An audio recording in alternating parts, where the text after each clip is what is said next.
Menurut kalian, bangsa dan ras yang paling unggul di muka bumi adalah Amerika? Bukan. Rusia?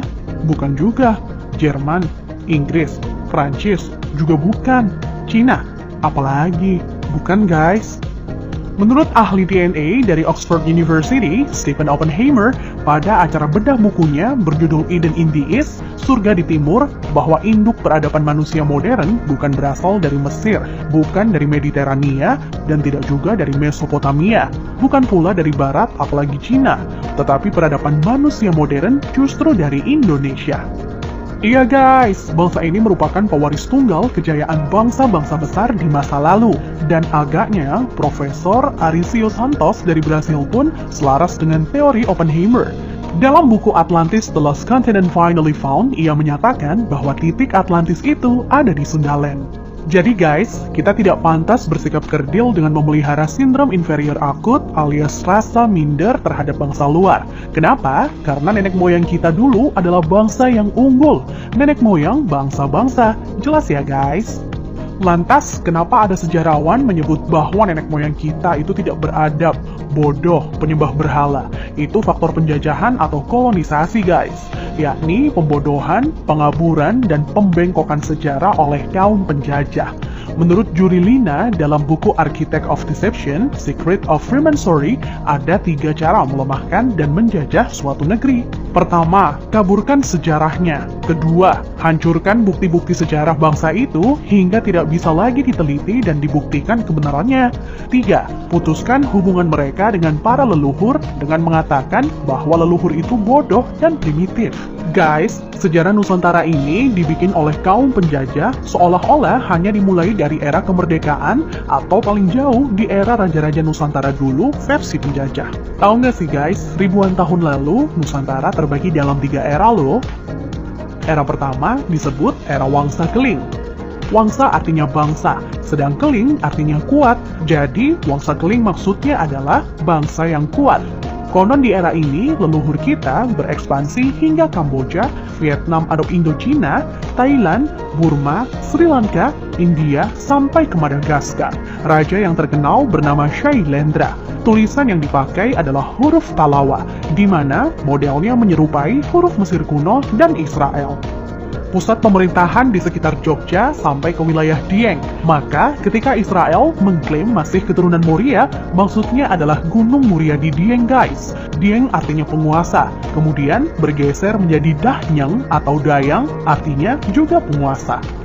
Setelah Wangsa Keling menghilang, di Tenggarai munculnya situs Dieng maupun Candi Borobudur. Nah, habisnya era Wangsa Keling ditandai dengan bangunan Bako atau Baki, yang artinya kuburan atau berakhir, dan ditandai dengan berdirinya Candi Boko atau Bako. Era selanjutnya adalah era Medang Kamulyan. Medang artinya kemajuan, dan Kamulyan artinya kemuliaan atau kejayaan. Bahwa Medang Kamulyan zaman kemajuan terutama bidang keagamaan. Agama lebih dititik beratkan dalam sistem pendidikan terpadu, mulai dari lingkup kecil hingga besar. Rajanya yang terkenal adalah Ratu Boko.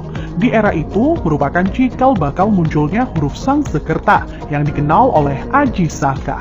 Aji artinya sesuatu yang dihormati, dan Saka artinya penyangga, caga, atau tiang. Nah, tiang jika bergeser ke Cina menjadi Tian atau Tuhan. Jadi guys, Aji Saka artinya sesuatu yang dihormati karena Tuhannya, atau segala sesuatu yang mengacu pada Tuhan yang sangat dihormati. Kemudian huruf-huruf tadi akhirnya menjadi bahasa Sangsekerta. Jadi guys, Sangsekerta itu asli berasal dari bumi Nusantara atau Indonesia, bukan dari India. Kenapa? Di India tidak ada kata-kata sang. Jika berbasis kata sang, justru lebih dekat ke Cina. Contohnya Chiang Kai-shek, di mana Chiang oleh bangsa Cina dibaca sang. Jadi guys, sang itu berasal dari bahasa asli Indonesia tempo dulu, yakni bahasa Saka. Huruf yang dipakai di era Ratu Boko adalah Sangsekerta. Iya, kerta artinya 4, sedang sang asal kata wangsa atau bangsa. Jadi, Sangsekerta itu 4 bangsa yang meliputi antara lain, pertama, bangsa Qin yang meliputi bangsa Cina sendiri, Vietnam, Laos, dan Kamboja. Kedua, bangsa Thai meliputi Burma dan Thailand. Ketiga, bangsa Afrika, yakni Madagaskar, Sri Lanka, India, dan lain-lain hingga Mesir disebut sebagai bangsa Afrika. Keempat, Bani Jawa yang terdiri atas bangsa atau suku Jawa, Sumatera, Papua, sampai Kepulauan Polinesia dan Hawaii. Hingga kini, Sanskerta kuat pengaruhnya di India dan Sri Lanka. Dari keempat bangsa tersebut, penguasa yang terkenal ialah Ratu Boko.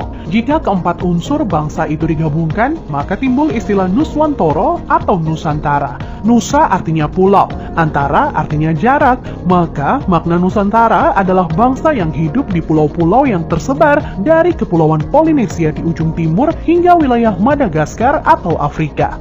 Selanjutnya dari era Medan Kamulyan berganti ke era Kahuripan. Kahuripan artinya kehidupan. Raja yang terkenal adalah Hayam Wuruk atau Brawijaya III yang terkenal dengan sebutan Jumadil Kubro sebagaimana makamnya di Troloyo, Trowulan, Mojokerto. Maksud kata Jumadil adalah Jum'ah atau Jumat yang artinya berkumpul atau bersatu dan Kubro artinya besar. Jadi Jumadil Kubro maknanya adalah berkumpulnya sesuatu yang besar atau istilah Sanskerta disebut Sumpah Palapa. Melalui Sumpah Palapa, Hayam Wuruk berhasrat membangun kembali Nusantara sebagaimana dulu pernah gemilang di era Medan Kamulyan. Ia ingin menyatukan Nusantara yang telah tercerai-berai menjadi beberapa kerajaan atau wilayah kecil-kecil.